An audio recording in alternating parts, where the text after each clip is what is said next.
What if the greatest danger to religion is the certainty that only one path can be true? For centuries, human beings have divided themselves in the name of God. Different scriptures, different rituals, different languages for the sacred, and yet every tradition often claims the same thing. We alone possess the truth. But think about it. A child born in India may grow up hearing the wisdom of Hinduism. A child in Saudi Arabia may be raised within Islam. Another in Europe may inherit Christianity. Most people do not choose their religion. They inherit it, like language, culture, or nationality. So here is the uncomfortable question.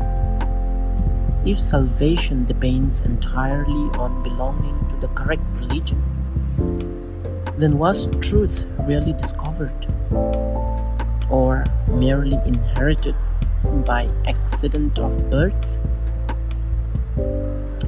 Religious exclusivism insists that one faith alone has absolute access to God, salvation, or ultimate reality. Everyone else is mistaken, incomplete, or lost. But history complicates this claim. Every major religion has produced compassionate saints and violent extremists. Every tradition has inspired love, sacrifice, beauty, and also conflict. No religion stands untouched by human imperfection. And perhaps that is the point. Maybe the problem begins when human beings mistake their interpretation of truth for truth itself. The mystics across traditions often sound strangely similar. They speak of humility, compassion, silence, love, transcendence, not domination. The Sufi dissolves into divine love. The Buddhist seeks liberation from ego. The Christian mystic speaks of union with God. The Hindu sage speaks of the ultimate reality beyond names and forms. Different languages possibly pointing toward the same mystery. But exclusivism fears ambiguity. It prefers certainty, boundaries, us and them. And certainty is powerful.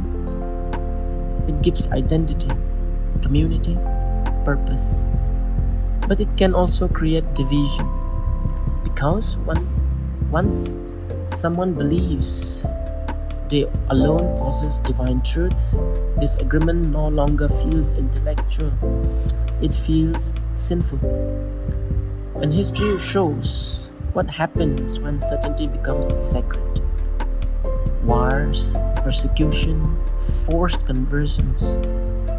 People killed not because they are immoral, but because they believe differently. Yet the universe itself is vast, mysterious, and largely unknown. Human beings still debate consciousness, existence, and even the nature of reality. So, should we really assume that the infinite can be fully captured by one tradition, one book, or one institution? Perhaps humility is more spiritual than certainty.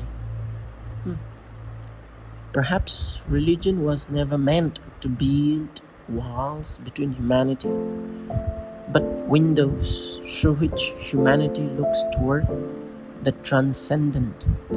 This does not mean all religions are identical. They clearly differ, deeply and sometimes irreconcilably. But difference does not automatically justify exclusion. Maybe truth is too large for any single civilization to contain completely. And maybe the real taste of religion is not whether it can prove others wrong, but whether it can make human beings more compassionate, more just, and more aware of the mystery of existence. Because if belief in God leads to hatred of human beings, then something essential has already been lost.